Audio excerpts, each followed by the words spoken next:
Welcome to the Value Maker podcast. My name is Ryan Perist. I'm your host, supported by Heather Bicknell, as we meet with the people that make the digital workspace work. It's about the technology, it's about improving people's work experience and finding the return on value. Welcome, Ritavan, to the Value Makers podcast. Do you want to introduce yourself, please? Yeah, hi. Thanks for the invite, Ryan. Good to be here. I'm Ritavan. I'm a mathematician with a specialization in machine learning. And over the past decade, I have built or scaled data driven solutions that have impacted billions of dollars across different industries. I have peer reviewed publications, invited talks, an international patent. And why I'm here is because I've just written a book focused on legacy industries. The book is called Data Impact, and the idea is really to provide legacy industries. So we're talking energy, real estate, insurance, banking, manufacturing, etc., to give them a framework to start winning in what I call the new data driven digital age. And long term, I really believe that the world is hybrid and will stay so. Like, we're not all going to be living in the metaverse in the near future. And as long as that's the case, legacy businesses, the atoms businesses, the businesses that operate in the physical world, are going to continue to be super important for us. And the better they do, the better we will do. And I think that's Yeah. that's kind of my mission. Yeah, great. I mean, when you were giving you a list of business units, I was thinking of shipping as well, having worked in shipping for a bit of time. It's another legacy market where Excel spreadsheets dominate the tool of the trade, so to speak. So how long has this book been on your mind for before you wrote it? So when I reflected on how and why I wrote the book, it was really a decade of scars, of operating across different industries, across different roles. So I would say it kind of condenses a decade of passion, of experience, of learnings. I also kind of, you credit a lot of people for, the ideas and the learnings and their track records, etc. So I kind of really try to mix knowledge with experience and just some very clear first principles thinking. I think that's the core of my book. Is I'm Mm. saying, it's not about let's just stop trying to copy paste and go like, oh, lean works super well in startups, right? Let's try to copy paste lean for us. Yeah, but you're a legacy business. You have customers. Lean is all about how you start when you don't have customers, right? Like, how about you start thinking from first principles and really focus on the things that will help you win, right? And that's kind of the heart of the book. And it was actually written in yeah, I would say roughly 6 weeks with a short break. So Wow. so for me, that was a sign also, that it was almost like something waiting to be born. Even though I carried it, the gestation period was very long, of like a decade of experience. But the birth was fast, smooth, and very intense. But I think it's something that's just impactful, and I'm excited for it to be out in a couple of weeks. Fantastic. So when you say 6 weeks, I mean, that was basically flat out day, every day you were working on the book. Nothing else was distracting you. Exactly. Yeah, yeah. It was Wow. just, sit down and just hammer it out. And of course, it went through, I'd say, 2 to 3 rounds of editing, beta reading. That's a methodology I use, where you get feedback from Yeah, yeah. readers and kind of work that in. So of course, all of that was on top. And it's not as if, like I sat down and wrote in 6 weeks and then the book is available on Amazon or something. So there was, of course, a lot, other things that came in. But I would say that the core of the book kind of was born in 6 weeks. Fantastic. Fantastic. And I'm reading through the website, and you've mentioned preventing failure and waste on AI hype. So that's obviously a big concern for a lot of people, that AI is being punted, much like blockchain was punted as a solution to all problems. What are your thoughts on that? Yeah, I mean, I think a general, just, common sense thing is, if something is sold as a solution for everything, then it's probably not true, right? That's a, I think that's a very safe statement that one can make. That's very generalizable. The blockchain time was also interesting because, everyone was like writing white papers about how, I don't know, in 4 years this is going to happen and that is going to happen. And I took the time to like do a course from Princeton University focused on cryptography and, the foundations of what went into blockchain, by a guy called Arvind Narayanan, who's just written a book called AI Snake Oil. So that's how I'm trying to kind of draw the thread, right? So I did that course, and I kind of, once you understand the fundamentals of cryptography and how, ledgers are essentially replicating information, etc., you realize, okay, this thing is neat and cute, but at a small scale. The moment you start scaling it, the costs are going to explode, just because a network with with n nodes will have n factorial connections, and you're trying to store a whole bunch of stuff, etc. So just mathematically the thing doesn't scale, right? And then you say, if I'm in a room with n people and n is a small number, right, then we don't really need a sophisticated technological solution that replicate data, etc. We can just agree on something. And as n scales, that's when I might need a technological solution, and just mathematically it cannot work. So for me, that was just like, that was my moment where I said, okay, it's a, perhaps it could be used for stuff in a, for a very specific setting. Why not, right? I wouldn't rule that out, but it's not going to change the world in a good or meaningful way. I mean, I'm sure you can build scammy stuff on it, etc., like so many other technologies, but not, not the mainstream, I'd say, business world. Um, and the thing with AI is, I mean, that's something I write in the book. I haven't used the word AI in my title. I don't really have it anywhere in my text except where I say I will avoid using this word, because just in the last decade of my career, it has meant, like, the rough consensus definition of what AI was has changed 5 times. Hmm. Right. Well, So well, I think the problem is people generically call everything AI. But it does have segments. You have natural language processing, you have vision, you have machine learning, etc. yeah, someone said, I forget who said it, but I think it was a nice quote someone shared with me recently. It was, AI is whatever has still not been done by machines. For some people, right? For others, it is the latest thing that machines have been able to do, right? So I saw that with deep learning, I saw that with reinforcement learning, right? I saw that, seeing that we're seeing that with LLMs now, right? So I mean, you've had these every few years. You've had a new redefinition of what AI is. It's been like packaged and marketed differently, etc. And so that's, I think it's something that needs a rigorous approach, Mm. especially if you were to use terms. I think it's important to define them. I think that's the new book by Arvind Narayanan from Princeton, with a co-author called AI Snake Oil, where he really breaks that down and says it's like if we spoke about travel, right? I mean, travel is, it can be any, like, are you traveling by car, by ship, by aircraft, right? So you need to just, that your terminology has to be a lot more rigorous if you want to talk about ideas. And I think that's something that I really try to steer away from, because I don't want to just throw around words. I don't want to like hype stuff. I don't want to just kind of make things feel cool when without rigor. And I think that's something I really avoid in the book, and really think from first principle and focus on those things that I think will really drive impact. I mean, I haven't read your book yet, but I will read it. Have you covered off real life use cases where what your experience that you've learned in the last 10 years has been applied and could be reapplied in a framework to something else? Yeah, 100%. So I think the core of the book is a framework with, it's always good to have a nice little abbreviation. In my case, it's SLASOG, SLASOG, right? So it's 6 letters. So it's easy to remember, right? It's easy to pronounce. You had to make sure that both of these are true.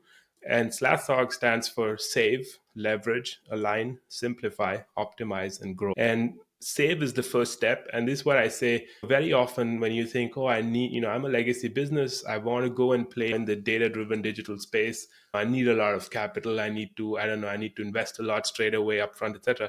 And it's true that, for certain things, it doesn't hurt to have some money. But my focus in the first step is to say there are a lot of stupid things that you can just avoid doing, right? So save money by not doing, as a general term, stupid things. And then I break that down into 2 core commonly seen approaches. I mean, one is what I call spray and pray, I think, which is like, hey, let's define a narrow use case here, let's define another there, let's crowdsource ideas from the entire company. I mean, these are all like, the wisdom of crowds works, but the wisdom Yeah. of crowds does not work for something like this. And there's Condorcet's theorem in mathematics, about Condorcet's jury theorem, which kind of states under what assumptions, like, aggregating the opinion of groups of people leads to a good or bad outcome, etc. And crowdsourcing, quote unquote, use cases does not make any sense. Like, it's just completely absurd. And then also, if you were to try to really implement it, it's also not going to really work, because if you scope something too narrow, right, then the value chain is just too big, and it's not going to drive any impact. And the Mm. whole point of scoping it narrow is so that you don't cover, you don't so that it's scoped correctly and not scoped too large. So that's kind of one approach, what I call an anti-pattern, right? You're trying to solve something but actually make it worse by doing something that doesn't work. And there are also research studies by business schools, by Harvard Business Review, surveys, etc. They all show that failure rates are 80% plus, right? On the other hand, you have what I call boiling the ocean, right? Which is we will do a 5 year, like a company company wide digital transformation, whatever we call it, and we'll invest like millions in it.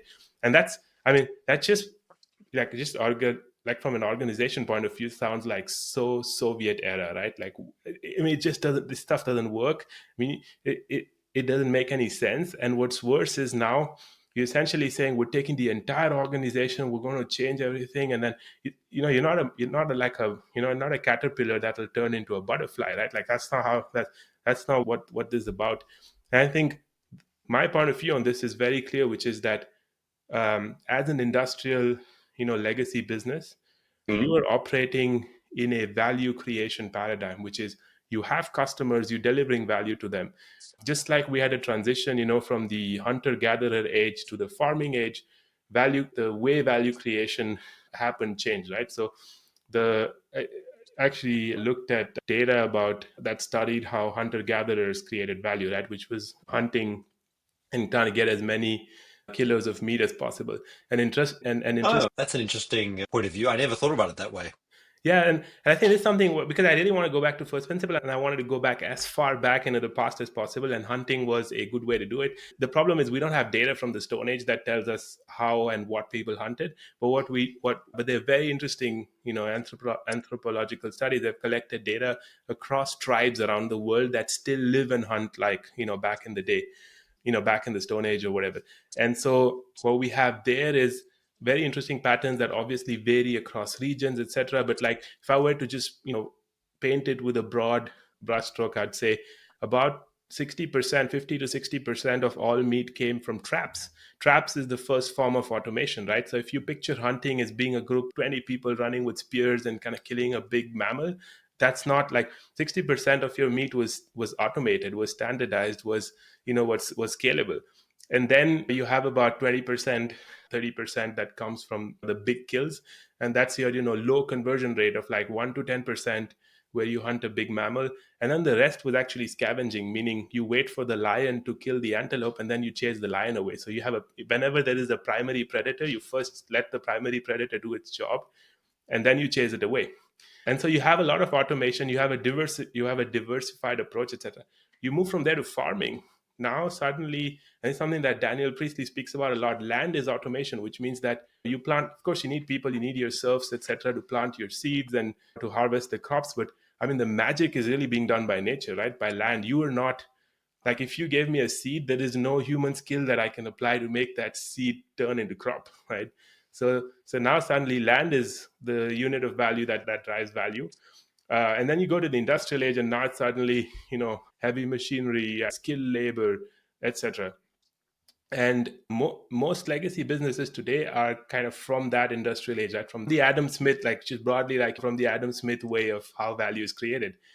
And then you have the digital age, and now what happens is you have a transition from the industrial age where replication costs are constant, where personalization costs are constant, right? For a physical product, if I have one cup and I want to create a new cup, my costs are going to be about the same, like my replication costs or my cost per unit on top, right? Of course, once I have invested in my factory, etc. Right? So my replication costs are constant, my personalization costs are constant. So now if I have a cup of a certain shape of a certain color, you want one of another shape and another color, that's going to cost me money to change, right?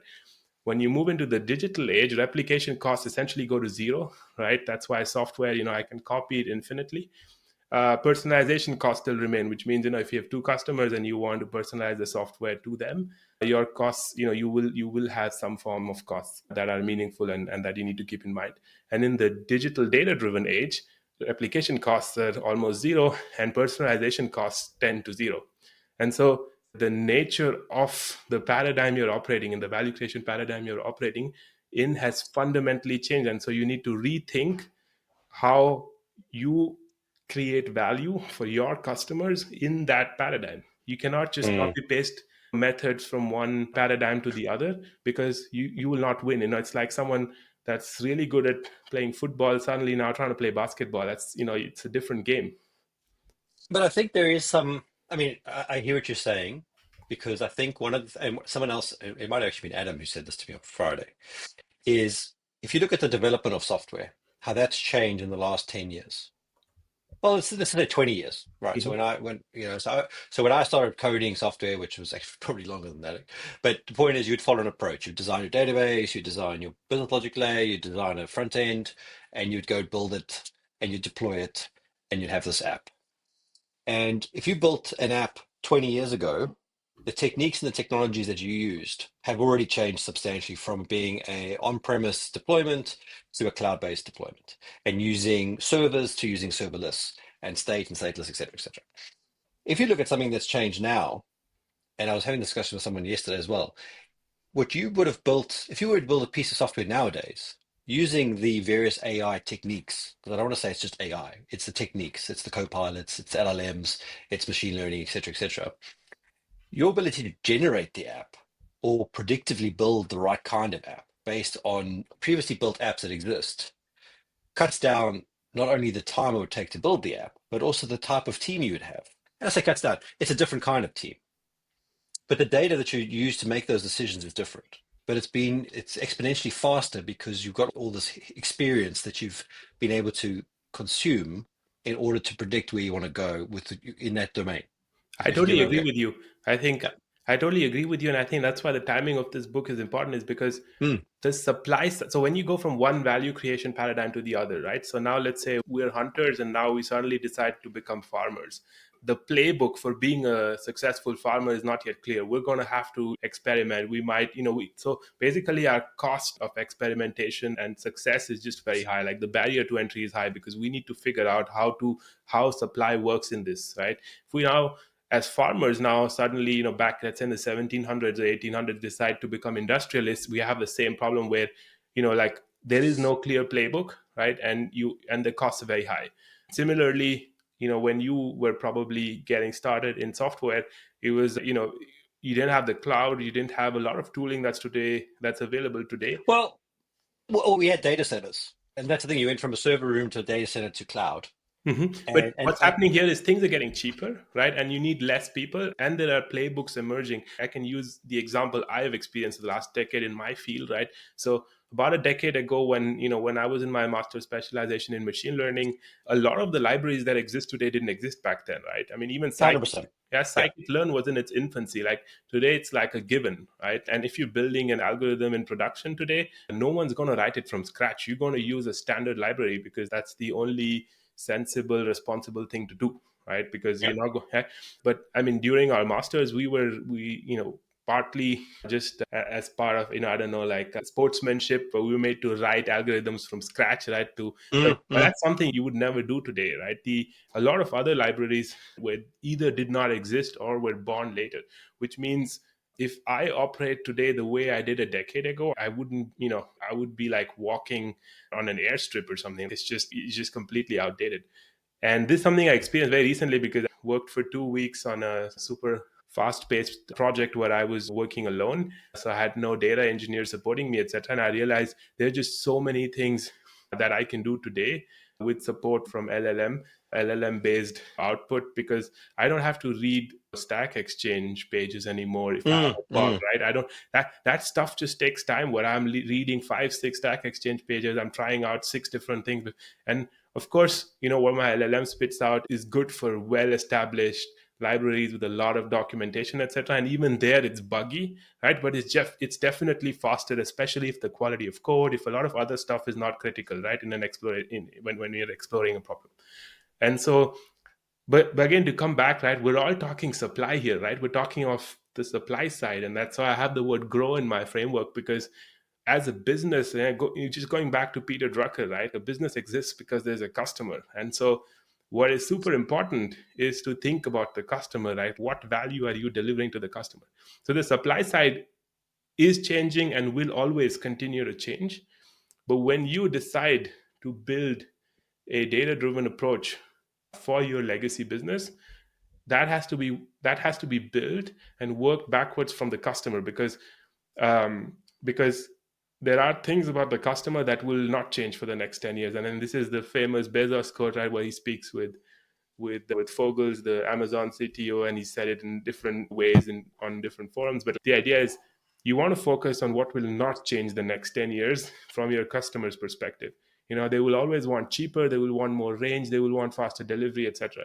Right? So focus on that, build backwards from that, and play that game. Because if you're playing the supply game and obsessed about rituals and processes and I don't know what, you can't win that, right? Like don't even try. And that's also part of save, which is like, let's get rid of all this dogma, take what works and really focus on your customer and work backwards from there, focus on their needs, their wants. And the next step is leverage, right? Which is, you're a legacy business means by definition you have customers, right? You're not a startup that is just getting started and is trying to acquire customers. You have customers. So a lot of, there's really a lot of good content out there about how to grow, how to, for startups who are starting from zero to one phase, how do you get a customer, etc. All those playbooks are irrelevant for you. You need to go from first principle. Let's say I already have customers. Do I really understand my customer? Do I understand the demand of my customers, right? What value am I delivering to them, right? Where are my power laws, right? Where are my Gaussians, right? What's the nature of the value I'm delivering to my customers? So how would you have that conversation with somebody? So they've got a business or they're trying to start their business. I mean, it's a cup of coffee conversation. How do you break it down with them? Because I think for a lot of people, if you say, what's your value? I think people struggle with what's their value. Yeah, and I think that's exactly where the problem is. Like those are the deep questions, right? That's why you, as a business owner, as an executive, that's the stuff you should be thinking about, right? I think that's super critical, and just having that conversation is value in itself, right? Mm, Because now you're not suddenly running blind anymore. And I think the book, I mean, that's the thing with my book, right? And save, I can say, okay, these are anti-patterns. These are what are wicked problems, basically big problems that are not solvable, like a digital transformation across the company over 5 years. Right? That, by definition, it's going to fail. Like it's like trying to solve climate change or trying to solve, I don't know, poverty or something. Like yeah.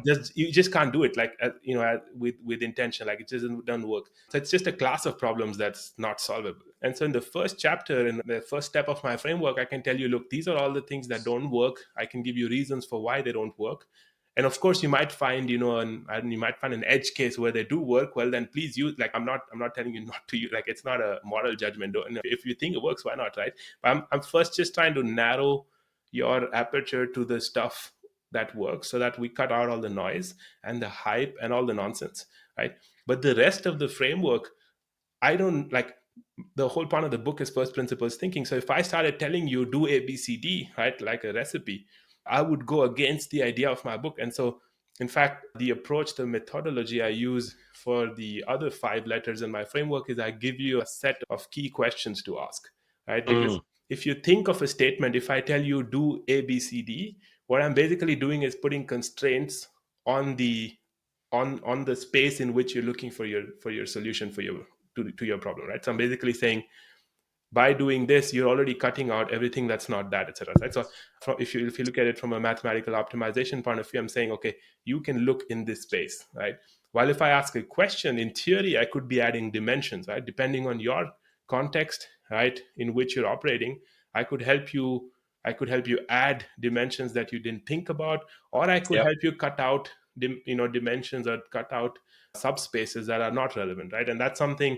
And I think that that's a process where you have to actively do something, right? Because entrepreneurship or like value creation, if it could be a recipe, then then capitalism is dead, right? In its very traditional sense, right?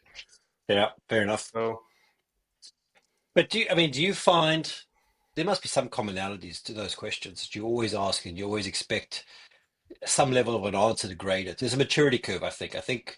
I'm reading this book now called Super Founders. mhm, I think it's Super Founders. And the guy who did the analysis, I can't remember his name, I'll look it up, found that for people that found billion-dollar companies, almost all of them have founded a business before. And they might have founded multiple ones before. In fact, there are a few that have had multiple billion-dollar companies. But what was interesting is it was almost 50-50 around whether they were subject matter experts in that field or not. So you didn't have to be an expert in medical or biomedical to mhm. found a multi-billion dollar company versus potentially having to. So I think it's interesting if you look at some of those things that there are patterns, of course, and those questions you ask will lead you down a route of maturity to say, okay, if you founded a business before, there's a good chance you will do well in your next business. You might have to found seven of them to be successful because Yeah. the first six might I still fail. Yeah, no, you're right, and I think that's the thing. If I just gave you like five random questions, that would be, it would be like, okay, this is not useful, right? And so what Mm. I try to do is the questions have a theme, and so in the leverage part, for example, right, like I have 4 points that I think are super important. I mean, focus on your unique customer demand, right? Like your legacy customers have a certain the demand has a certain nature, right?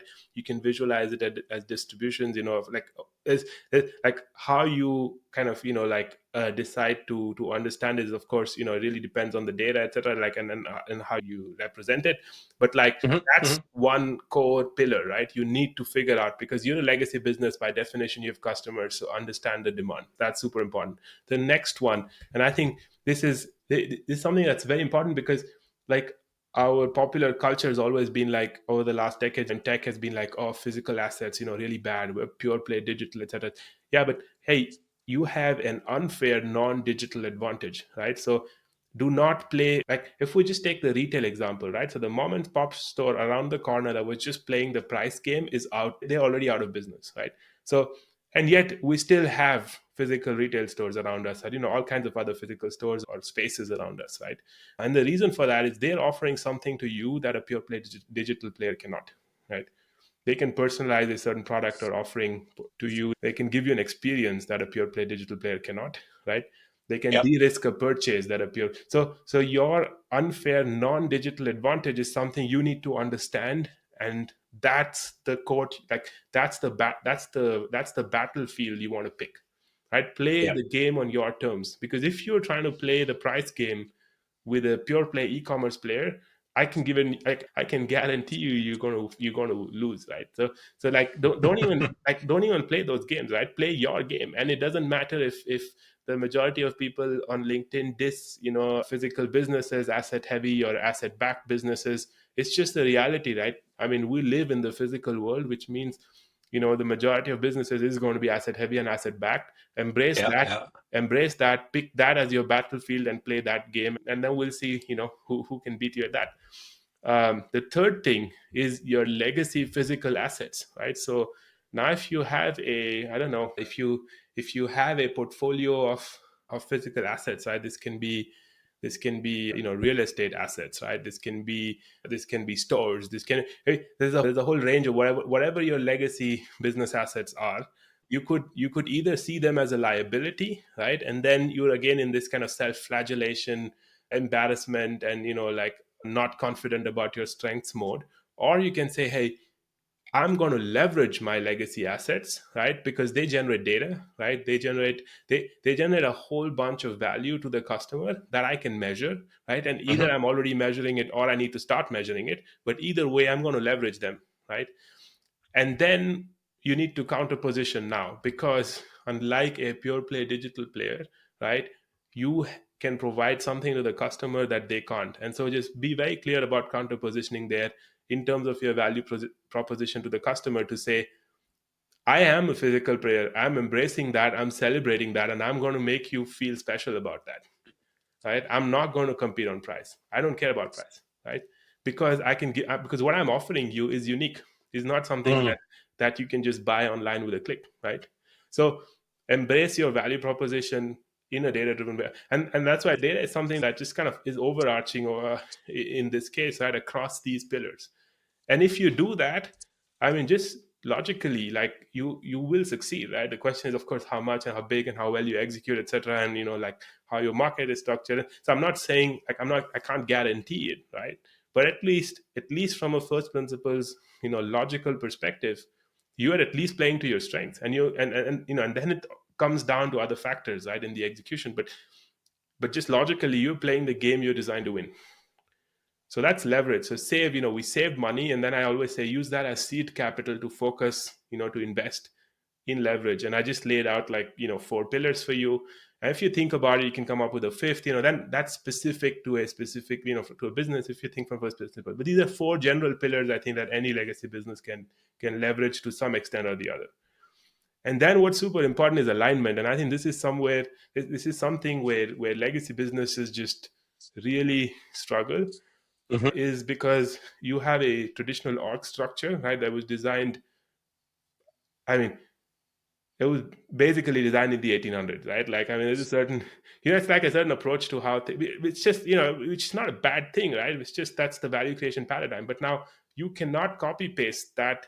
You cannot copy paste that approach Hmm. into the digital paradigm or into the digital data driven paradigm, because it's just a different paradigm. Just like if a farmer came and told you how to run your factory, you would kick them out, right? Like, it's the same Yes. thing, Yeah. right?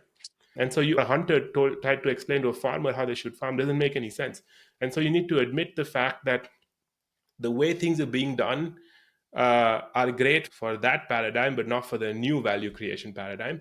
And so now you need to rethink how you do that. And that brings me to the point you made, about the team sizes, about the way you execute, etc. This has changed massively over the last 20 years in the digital paradigm, or 30 years that you've experienced. It's changed massively in the decade that I have been operating in the purely data driven. Like, I'm not a software engineer. I was born, as kind of machine learning native, right? But even there, right, in terms of supplying, like the supply side of data driven algorithms has changed, like in a decade, like in an unrecognizable way almost. And it will continue to change. I think that the pace of change on the supply side is just going to accelerate in different ways, right? Not that's how I would never bet and say, oh, in 5 years the tech stack will look like this, or in 5 years you should do ABC. I don't know, right? But what I can tell you, in 10 years your customer is still going to want certain things. Mm. And so that's, and then on the alignment, I think it's something that I use a lot of military analogies in my book, because, like, I think, again, if you think from first principles, the most extreme setting for decision making, for alignment, for execution is the military. And a lot of what I use is special forces within the military, right? Because that's high impact, high consequences, small teams operating efficiently, etc. Achieving and so there's just a lot of ideas around alignment. For example, I have commander's intent.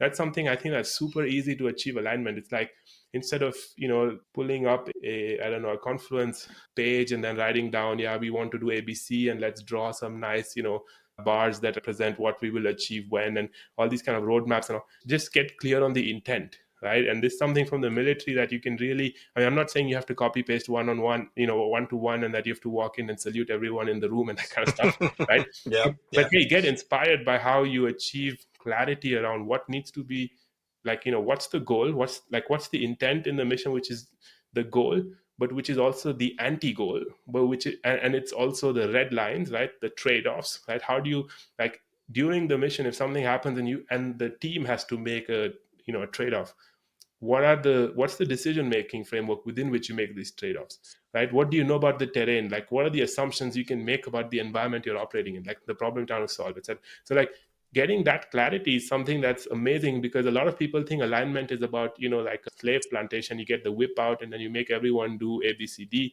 and anyone who does something else gets shot. Alignment is actually the opposite. If you achieve clarity around what you want to achieve, right, and how, etc., right, so if you get that intent clearly communicated, then the execution is actually much easier. Everyone knows where they want to go. And that's like the tip of the spear, right? Like the alignment. So the leverage is really like, you draw the bullseye, you say, I want to go and hit that. And the Mm. alignment is the tip of the spear. Another interesting historical example, something I discovered actually very recently, just a couple of weeks ago, after the discussion with Adam Horner, which is that Napoleon, in his general staff, had a old soldier who is illiterate.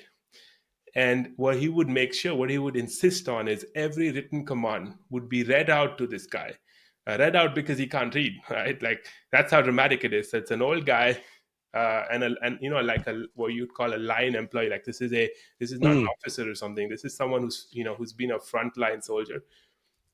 You read out the command, and then he would have to explain it to Napoleon or to one of the generals or marshals, to see if he really understood what was trying to be communicated in the written command.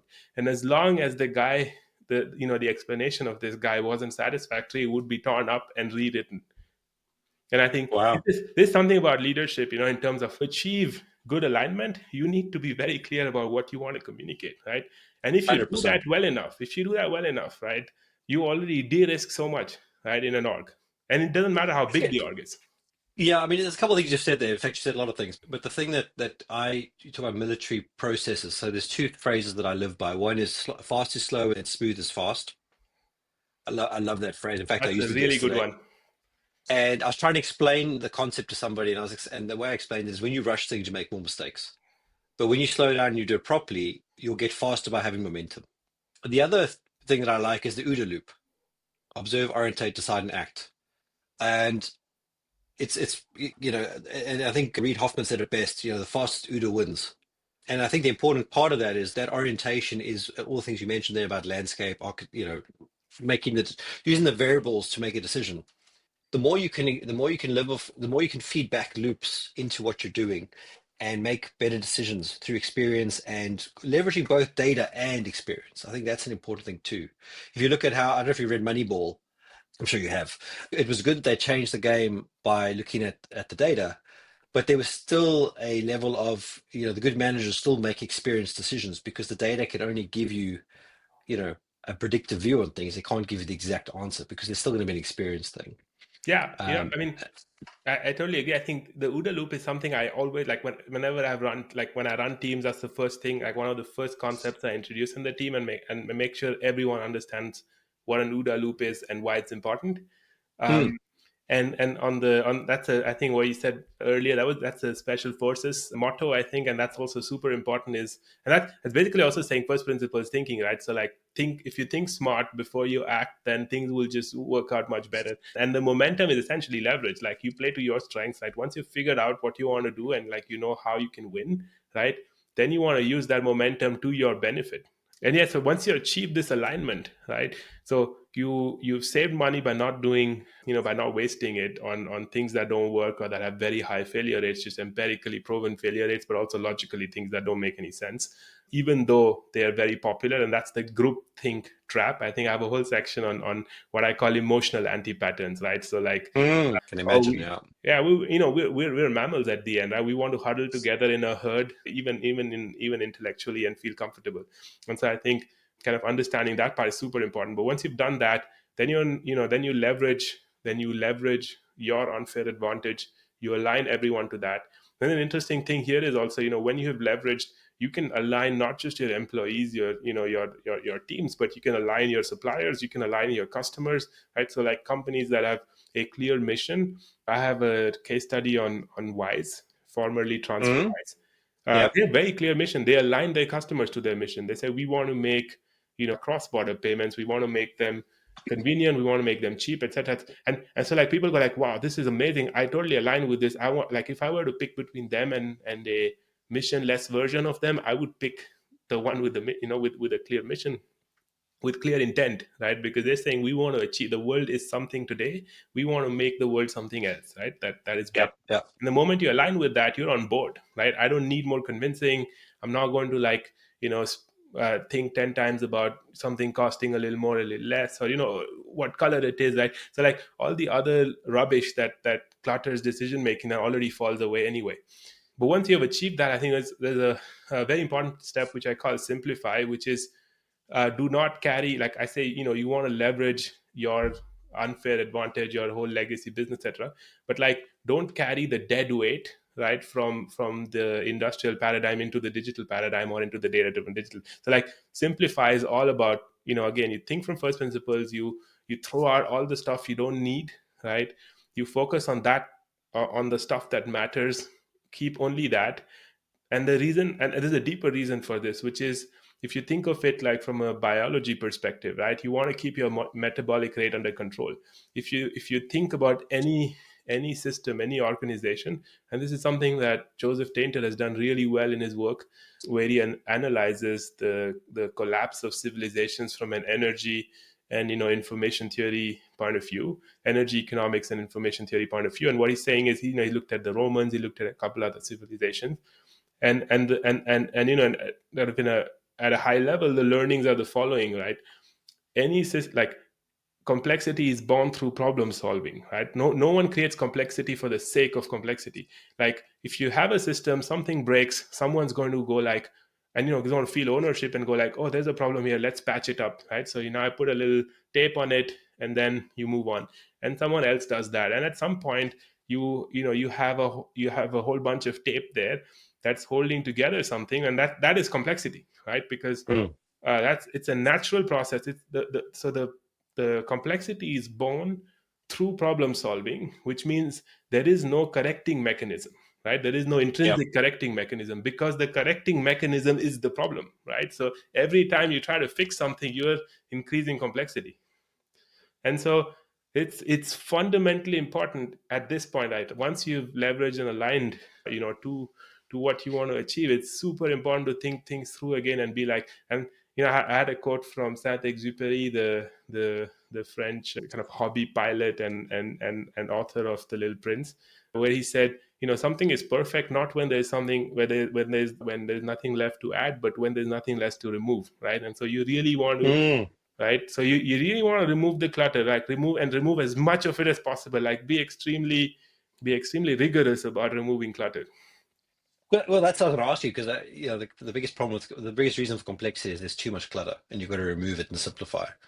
Great. I mean, you've shared a lot of information, and I'm just wondering if you had to summarize this into a three-step approach for somebody before your book is released, because it's still going to be released in a couple of weeks, I Yeah, there's guess. two important steps left to the framework. Let me Oh, fill those. sorry, Yeah, sorry. let me just fill those in very quickly, because now I think setting up this stage is very important. So now we've leveraged, we've removed all the stuff that's not relevant, and now's the optimize step, right? So Mm, once you have this, you want to optimize, and now you can go really all out in terms of optimizing. Like, you don't have to hold back, because you have kept what is critical and you have removed everything else that's not, right? More or less. yep, And yep. that's the Agreed. leverage and the align and the align step. And so now, and the simplify step. And so now you can really optimize all out. And to do that, you need a mathematically optimizable model that's empirically valid, right? That where the core assumptions are something that you can empirically test and be sure that they work to some either 100% or to a high degree of confidence, right? And once you optimize, now you can grow. And I think this is super important, especially for legacy businesses who are coming out of the industrial value creation paradigm. Is until the end of the Second World War, right, in across the entire world, we were supply constrained, right? Everything was about how can you make things more efficiently. Adam Smith, right, is remembered for the pin factory. The pin factory does not tell you how do you brand and sell your pin, how do you market your pin. It tells you how to make the pin, right?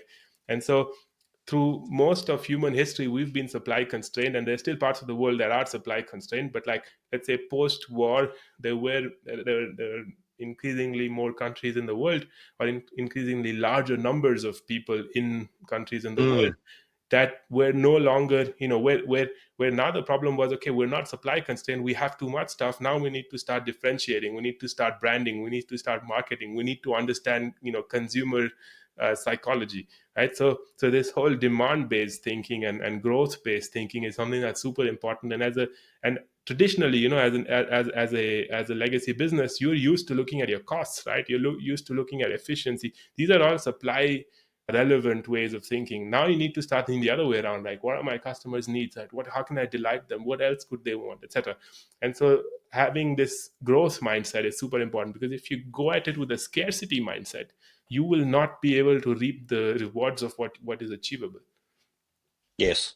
right? And Yeah. when you do that, then I have some concrete things that you could use. There's some common challenges, for example, that legacy businesses face is infrequent products, right? So if you think about mortgages, if you think about real estate, like, residential real estate purchases, if you think about a whole range of physical products, or linked, to legacy industries, these are all transactions, or like these are all purchases that happen once a quarter, once a year, once in 10 years, once in a lifetime, right? So how do you grow these kind of products? And there's really good work by someone called Vivek Kumar, who came up with his iced framework, something I introduced in the book, and build on top and kind of weave it together with other ideas, concepts, and frameworks.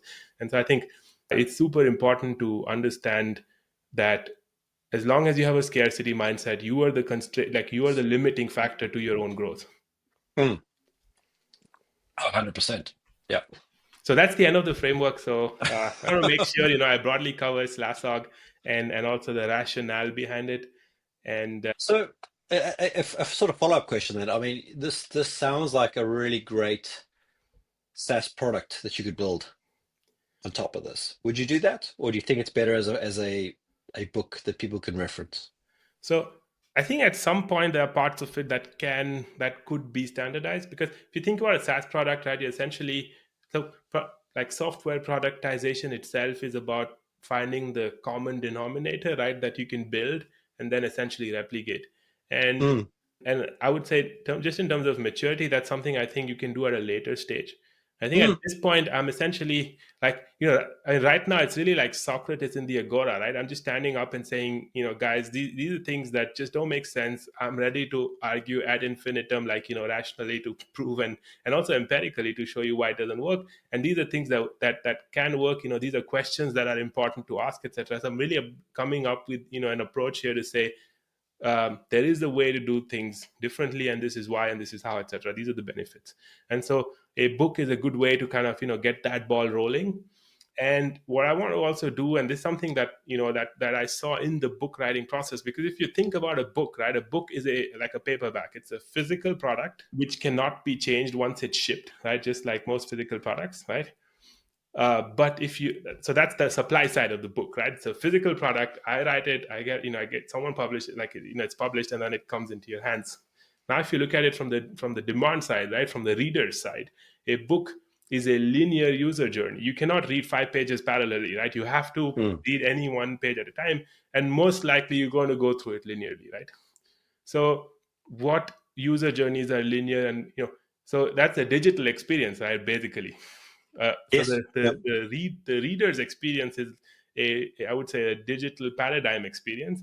The supply side is an industrial paradigm, production process. And so I'm in this crazy. I'm actually living the pain, the challenges of my readers, of the people I'm addressing this to, because that's exactly my problem as an author, right? I have a supply side that's in one value creation paradigm. I have my readers who've moved on to another, and the comparables, right, which means once you're in the book, you're going to read one page at a time, right? So this linear user journey, and you're focused and dedicated, to what you're reading, because you cannot read and drive and play sports, right? So you're going to be doing one thing. So I know I have your attention, right? But at the same time, the alternatives, like the switching costs, are very low, because you just take that paperback, you put it aside, you can pick up your tablet, you can switch on your projector, you can pick up your gaming console, right? So the switching costs are just like any other digital product. And so you're in this crazy situation where you're constrained from a supply side. In the old world, you're trying to deliver something to a user experience in the new world. And so I think a lot of these ideas that kind of flown, have kind of been behind the crafting of the book and how it's been done. But while writing it, right, this whole beta reading approach, testing, etc., this was all capable. Like I could write it in 6 weeks because I was part of a community, and I Mm. had resources, right, in terms of people who'd done it before who were sharing stuff. I followed a course that someone who developed, who was Rob Fitzpatrick, the guy who wrote the Mom Test. His most recent book is called How to Write Useful Books. And so there's the Okay. playbook, Yeah. there's the playbook, there's methodology, there's content, there's a community that helps you implement the ideas, right? So if you want to write Mm. a useful book, he didn't just write a book, he created something, he created a world in which, and not a fiction world. Like, I'm not going to J.K. Rowling's world or J.R. Tolkien's world. Like, I'm going here into a non-fiction book writing world, in terms of how to craft and write a physical book product, right, in this kind of age we live in.